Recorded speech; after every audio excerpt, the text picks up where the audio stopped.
Search bar, what were you wearing? Museum, and it is so heartbreaking. The one with the wedding dress literally destroyed me. Her husband and his friends. Hey y'all, welcome back to the channel.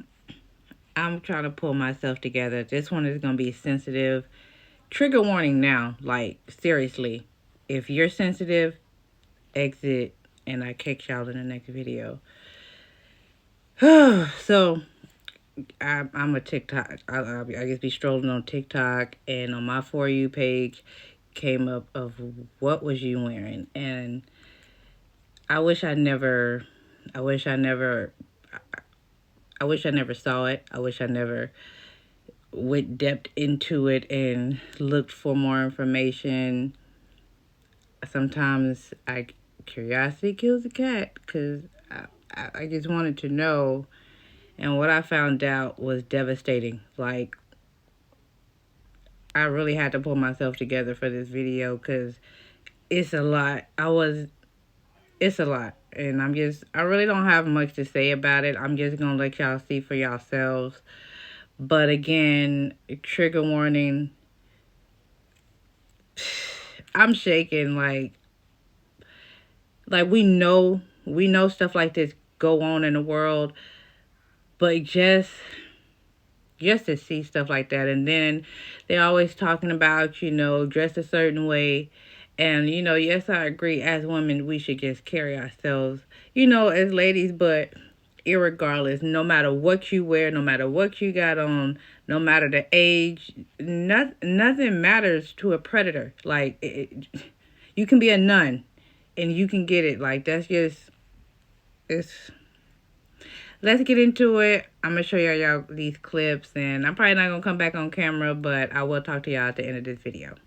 What were you wearing? That's one of the first questions many survivors of sexual assault are asked, implying that a person's clothing invites abuse. It's also the name of the exhibit created by Amanda Nguyen for Rise and the Spotlight Initiative. We went to view the exhibit at the UNHQ in NYC, where Amanda wanted to confront world leaders with the issue head-on. What started as a display of 5 mannequins dressed in outfits survivors wore when they were sexually assaulted has expanded to 103 outfits to symbolize the 1.3 billion survivors of sexual violence across the globe. The exhibit includes a range of outfits: pajamas, a wedding gown, hospital scrubs, to illuminate that sexual violence doesn't discriminate against gender, profession, or age, with a baby's diaper as one of the most shocking displays. The World Health Organization estimates that over 1/3 of women have survived sexual violence. We talked to Koye Adeboye, communications lead at the Spotlight Initiative, about how we can do our part to spread awareness and go even further to end sexual violence.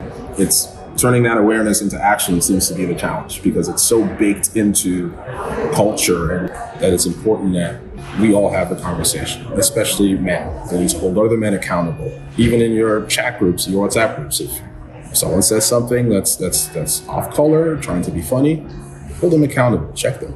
Search bar, what were you wearing? Museum, and it is so heartbreaking. The one with the wedding dress literally destroyed me. Her husband and his friends. Just imagine you so happy on your wedding day. You about to marry the man of your dreams.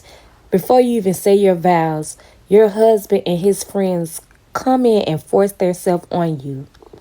I really want to know, how did he convince his friends to go through with that?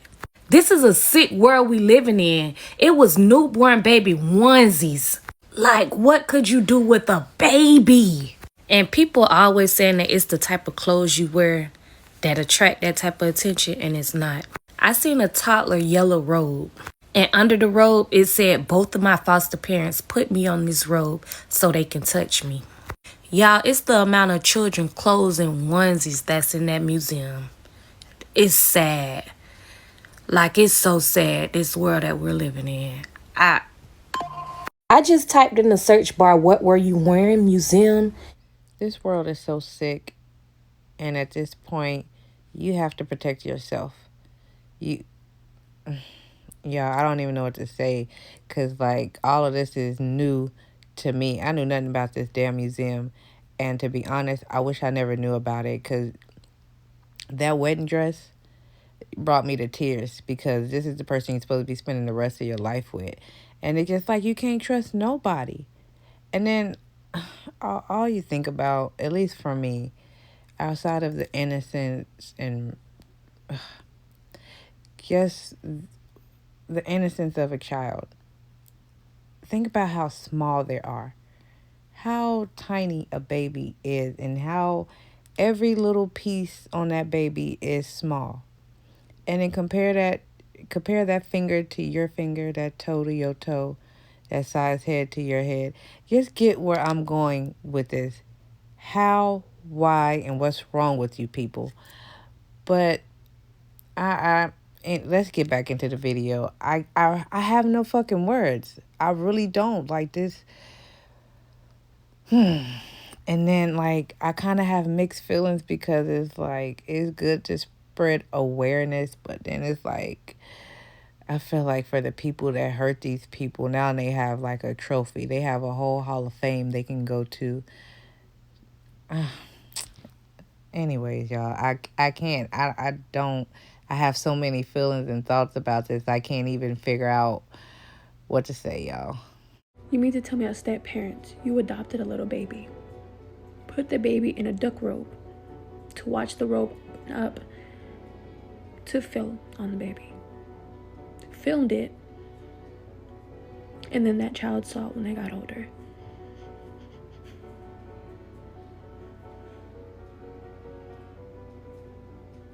That baby was in foster care. The baby saw the video when she got older. And you mean to tell me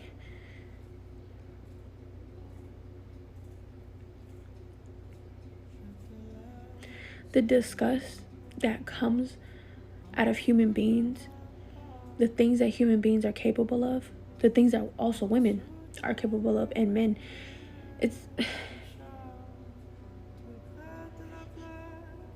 was a little baby robe. A baby robe.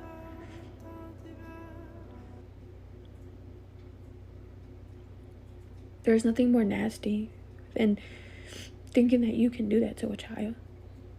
To film it like nothing. Sometimes it is better. I can't say that because I would be wrong for that, but how are you even looking at a child in that way? Like, that's something I can't understand ever in my life. I can't understand it, and I won't understand it. That's not love. That's not even human. Like, the fact that you can do that to a child and film it, I can only imagine the pain. Whoever that child is, I'm sorry. There's no amount of apologies that will fix that. I just found out about this museum called What Were You Wearing? It is basically talking about women, girls, and babies who was raped. The one disturbing thing that broke my heart into pieces is when I saw the baby onesie. I never knew that there was a such thing as a museum. This really touched me. I'm at work and I had to come outside and get it together because I was raped at 14 and I had my pajamas on. So it really basically is stating that it's not your fault, regardless of what you are wearing. Because we know a lot of people like to say, what was you wearing?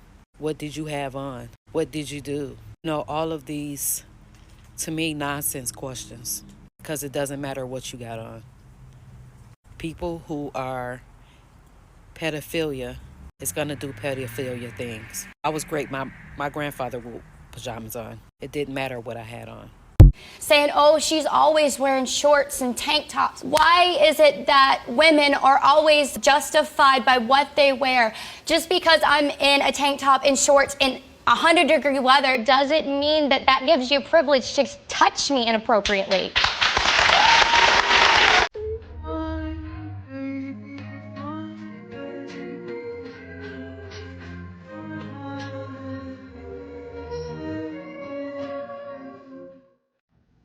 What Were You Wearing Museum has reached a whole different level of striking a nerve. You know how we like to victim shame our sexual assault victims and ask them what they were wearing? This museum that's opened is full of clothes of what people were wearing. It goes from a wedding dress of a woman who was assaulted by her husband and his friends on her wedding night, all the way to a Hello Kitty pajama set for a little bitty girl. Man, did it ramp up that anger and that fire in my belly. Because, we love to victim shame and ask them what they were wearing. And I could tell you a pair of jeans and a black turtleneck. Whew, talk about triggering.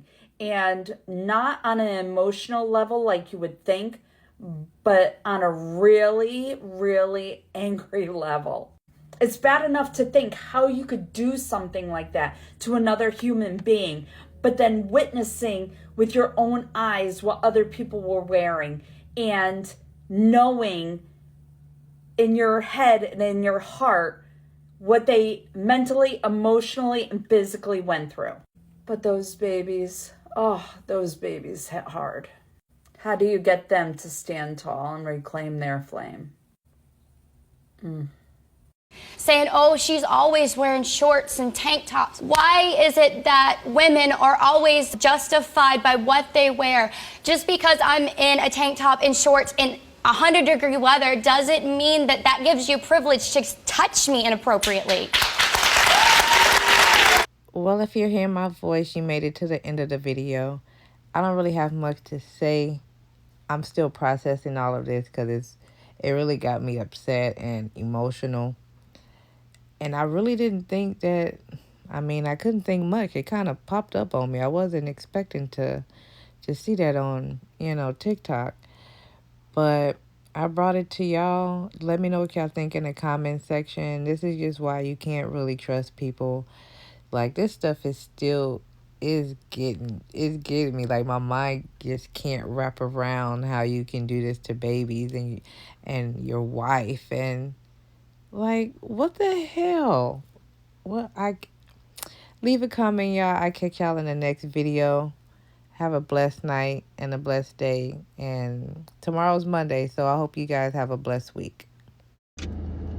So a lot of people out here, right? They out here talking about some what were you wearing challenge. Baby, I was in uniform. I was in the motherfucking United States Navy. I was a service member. And before that, I was in fucking pajamas. And before that, I was in a fucking bodysuit that zipped up. Baby, once you have what you have and then they take it from you, you can never get it back. There are situations where there's literal babies, where there's literal children, infants, elderly. It doesn't matter who you are. They will get you. Anybody. They want it, they'll take it from you. So I need y'all women out here to be very aware, very cautious. Because I was aware and cautious and I still got fucked up. But I feel like I can save somebody else and have them save themselves. I'm just saying, ya tú sabes.